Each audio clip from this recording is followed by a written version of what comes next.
നമസ്കാരം. കഴിഞ്ഞ LDF സർക്കാരിൻ്റെ കാലഘട്ടത്തിൽ സംസ്ഥാനത്തെ വിവിധ പൊതുമേഖലാ സ്ഥാപനങ്ങളിലും ബോർഡുകളിലുമൊക്കെ തന്നെ കോർപ്പറേഷനുകളിലുമൊക്കെ തന്നെ രാഷ്ട്രീയ മുൻഗണനകളുടെ അടിസ്ഥാനത്തിൽ നടത്തിയ നിയമനങ്ങളെയും കാലാവധി നീട്ടി നൽകലുകളെയും ഒക്കെ തന്നെ അപ്പാടെ റദ്ദാക്കിക്കൊണ്ട് PD സതീശൻ്റെ നേതൃത്വത്തിലുള്ള പുതിയ സർക്കാർ UDF സർക്കാർ അതീവ നിർണായകമായ ഭരണപരമായിട്ടുള്ള നടപടികളിലേക്ക് ഇപ്പോൾ കടന്നിരിക്കുകയാണ്. ഭരണം മാറിയിട്ടും മുൻ സർക്കാരിൻ്റെ തണലിൽ ഉയർന്ന പദവികളിലെത്തിയ പലരും സ്ഥാനമൊഴിയാൻ മടിക്കുന്ന പശ്ചാത്തലത്തിലാണ് സർക്കാരിൻ്റെ ഈ കടുത്ത തീരുമാനം ഇപ്പോൾ പുറത്തു വന്നിരിക്കുന്നത്. പുതിയ ഭരണകൂടം അധികാരമേറ്റ ഉടൻ തന്നെ രാഷ്ട്രീയ നിയമനം ലഭിച്ചവർ മര്യാദപൂർവ്വം പദവികൾ ഒഴിഞ്ഞു പോകണമെന്ന് പരസ്യമായ മുന്നറിയിപ്പ് നൽകിയിരുന്നു. ഈ നിർദ്ദേശം ഉൾക്കൊണ്ടുകൊണ്ട് ചലച്ചിത്ര വികസന കോർപ്പറേഷൻ ചെയർമാൻ സ്ഥാനത്തു നിന്നും പ്രശസ്ത ചലച്ചിത്ര സംവിധായകൻ K. മധു സ്വമേധയാ രാജിവെച്ച് മാതൃക കാട്ടിയെങ്കിലും ഭൂരിഭാഗം പേരും തങ്ങളുടെ കസേരകളിൽ തന്നെ തുടരുന്ന സാഹചര്യമാണ് ഇപ്പോൾ നിലവിലുള്ളത്. ഭരണമാറ്റത്തിൻ്റെ സ്വാഭാവികമായിട്ടുള്ള പ്രക്രിയകളെ വെല്ലുവിളിച്ചുകൊണ്ട് ഇപ്പോഴും ഔദ്യോഗിക പദവികളിൽ അള്ളിപ്പിടിച്ചിരിക്കുന്നവർക്ക് ശക്തമായിട്ടുള്ള ഭരണപരമായിട്ടുള്ള തിരിച്ചടി നൽകാനാണ് UDF നേതൃത്വത്തിൻ്റെ ഇപ്പോഴത്തെ നീക്കം. മുൻ പിണറായി വിജയൻ സർക്കാരിൻ്റെ അവസാന നാളുകളിൽ തങ്ങൾക്ക് പ്രിയപ്പെട്ട ഉദ്യോഗസ്ഥർക്കും പാർട്ടി അനുഭാവികൾക്കും വരും വർഷങ്ങളിലും സുരക്ഷിതമായിട്ട് തുടരാൻ വേണ്ടി സെക്രട്ടേറിയറ്റിലും മറ്റ് തന്ത്രപ്രധാനമായിട്ടുള്ള ഓഫീസുകളിലും വൻതോതിൽ കാലാവധി നീട്ടി നൽകൽ ഉത്തരവുകളൊക്കെ തന്നെ ഇറക്കിയിരുന്നുവെന്നാണ് പുതിയ സർക്കാരിൻ്റെ പ്രധാന കണ്ടെത്തൽ. ഡെപ്യൂട്ടേഷൻ വ്യവസ്ഥയിലും കരാർ അടിസ്ഥാനത്തിലുമൊക്കെ തന്നെ നിയമിക്കപ്പെട്ട പലരുടെയും സേവന കാലാവധി 1 വർഷത്തിൽ നിന്നും 2 വർഷം വരെയായി അസാധാരണമായിട്ടുള്ള രീതിയിലാണ് ഇടതുപക്ഷ ഭരണകൂടം നീട്ടി നൽകിയത്. നിലവിലെ ഭരണ സംവിധാനത്തിൻ്റെ സുഗമമായിട്ടുള്ള പ്രവർത്തനങ്ങളെ തടസ്സപ്പെടുത്താനും മുൻ സർക്കാരിൻ്റെ താൽപ്പര്യങ്ങൾ സംരക്ഷിക്കാനുമുള്ള ബോധപൂർവമായിട്ടുള്ള ശ്രമമാണ് ഇതെന്ന് പുതിയ മുഖ്യമന്ത്രിയും UDF നേതൃത്വവും വിലയിരുത്തുന്നു. ഇത്തരം നിയമവിരുദ്ധവും വഴിവിട്ടതുമായിട്ടുള്ള ഉത്തരവുകൾക്കൊന്നും യാതൊരുവിധ സാധുതയും നൽകാനായിട്ട് കഴിയില്ലെന്ന കർശനമായിട്ടുള്ള നിലപാടാണ് കോൺഗ്രസ് നേതൃത്വം സ്വീകരിച്ചിരിക്കുന്നത്.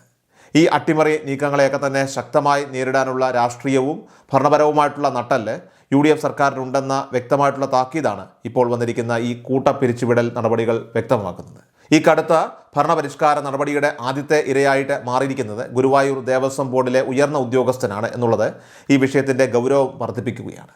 കഴിഞ്ഞ ഇടതുപക്ഷ സർക്കാരിൻ്റെ കാലത്ത്, അതായത് കൃത്യമായിട്ട് പറഞ്ഞാൽ 1 വർഷം മുൻപ് പൊതുഭരണ വകുപ്പിലെ അണ്ടർ സെക്രട്ടറിയും CPM അനുകൂല സർവീസ് സംഘടനയുടെ മുൻനിര നേതാവുമായിട്ടുള്ള OBV അരുൺകുമാറിനെ ഗുരുവായൂർ ദേവസ്വം അഡ്മിനിസ്ട്രേറ്ററായിട്ട് ഡെപ്യൂട്ടേഷൻ വ്യവസ്ഥയിൽ നിയമിച്ചിരുന്നു. മുൻ ദേവസ്വം മന്ത്രി കടകംപള്ളി സുരേന്ദ്രൻ്റെ പേഴ്സണൽ സ്റ്റാഫിൽ ദീർഘകാലം പ്രവർത്തിച്ച് ദേവസ്വം വകുപ്പിലെ എല്ലാ ആഭ്യന്തര കാര്യങ്ങളിലുമൊക്കെ തന്നെ വലിയ സ്വാധീനമുള്ള വ്യക്തിയായാണ് അരുൺകുമാർ അറിയപ്പെടുന്നത്. അദ്ദേഹത്തിൻ്റെ ഔദ്യോഗിക ഡെപ്യൂട്ടേഷൻ കാലാവധി അവസാനിക്കേണ്ടിയിരുന്നത് ഈ വർഷം മെയ് 31-നായിരുന്നു.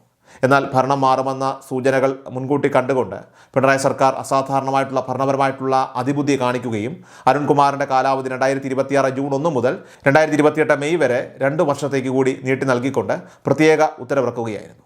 എന്നാൽ മുൻ ഭരണകൂടത്തിൻ്റെ ഈ അവിശുദ്ധ നീക്കങ്ങളെയൊക്കെ പൂർണ്ണമായിട്ടും നിഷ്പ്രഭമാക്കിക്കൊണ്ട് PD സതീശൻ സർക്കാർ ഇപ്പോൾ അരുൺകുമാറിൻ്റെ കാലാവധി നീട്ടിയ മുൻ ഉത്തരവ് പൂർണ്ണമായിട്ടും റദ്ദാക്കിയിരിക്കുകയാണ്. അദ്ദേഹത്തെ ഗുരുവായൂർ ദേവസ്വം അഡ്മിനിസ്ട്രേറ്റർ സ്ഥാനത്തു നിന്നും അടിയന്തരമായിട്ട് നീക്കം ചെയ്യുകയും പദവികൾ തിരികെ നൽകി മാതൃവകുപ്പായിട്ടുള്ള പൊതുഭരണ വകുപ്പിലേക്ക് തന്നെ മടക്കി അയക്കുകയും ചെയ്തുകൊണ്ടുള്ള ഔദ്യോഗികമായിട്ടുള്ള ഉത്തരവ് സർക്കാർ പുറപ്പെടുവിച്ചു കഴിഞ്ഞു. പുതിയ സർക്കാരിൻ്റെ നയങ്ങൾക്കും പ്രവർത്തനങ്ങൾക്കും വിഘാതം സൃഷ്ടിക്കാൻ നിൽക്കുന്ന ഉദ്യോഗസ്ഥരെ വെച്ചു പൊറുപ്പിക്കില്ല എന്നതിൻ്റെ ഏറ്റവും വലിയ ഒരു തെളിവാണ് ഈ അടിയന്തര ഉത്തരവ്. ഇടതുപക്ഷ സർക്കാരിൻ്റെ വിവാദപരമായിട്ടുള്ള ശബരിമല നയങ്ങളുടെയൊക്കെ കാലത്ത് മന്ത്രിയുടെ പേഴ്സണൽ സ്റ്റാഫിലുണ്ടായിരുന്ന അരുൺകുമാറിനെ പോലെയുള്ള ഒരു ഉദ്യോഗസ്ഥൻ ഗുരുവായൂർ പോലെയുള്ള വലിയൊരു ഹൈന്ദവ തീർത്ഥാടന കേന്ദ്രത്തിൻ്റെ ഭരണ പദവിയിലൊക്കെ തന്നെ തുടരുന്നത് UDF രാഷ്ട്രീയമായി തന്നെ അംഗീകരിക്കുന്നില്ല. അതുകൊണ്ട് തന്നെ ഈ പുറത്താക്കൽ ഉത്തരവ് കേവലം ഒരു ഉദ്യോഗസ്ഥനെ മാറ്റൽ മാത്രമല്ല, മറിച്ച് ഇടതുപക്ഷ സിൻഡിക്കേറ്റുകൾക്കുള്ള കടുത്ത രാഷ്ട്രീയ മുന്നറിയിപ്പ് കൂടിയാണ്.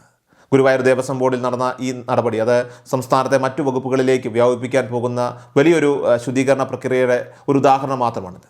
ഗുരുവായൂർ ദേവസ്വം പ്രസിഡന്റ് പദവി ഉൾപ്പെടെ കേരളത്തിലെ ഒട്ടനവധി പ്രധാനപ്പെട്ട പൊതുമേഖലാ ബോർഡുകളിലും കോർപ്പറേഷനുകളിലും സമാനമായിട്ടുള്ള രീതിയിൽ അവസാന നിമിഷം കാലാവധി നീട്ടിയെടുത്ത നിരവധി രാഷ്ട്രീയ നിയമനങ്ങൾ നിലവിലുണ്ട്.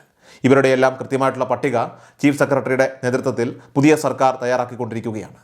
നിയമപരമായിട്ടോ ധാർമ്മികമായിട്ടോ തുടരാനായിട്ട് അർഹതയില്ലാത്ത ഇത്തരം ഉദ്യോഗസ്ഥരെയും അതോടൊപ്പം തന്നെ പാർട്ടി പ്രതിനിധികളെയുമൊക്കെ തന്നെ വരും ദിവസങ്ങളിൽ സമാനമായിട്ടുള്ള രീതിയിൽ തന്നെ പദവികളിൽ നിന്നും പിടിച്ച് പുറത്താക്കുമെന്ന സൂചനയാണ് സെക്രട്ടേറിയറ്റിൽ നിന്നും ഇപ്പോൾ ലഭിക്കുന്നത്.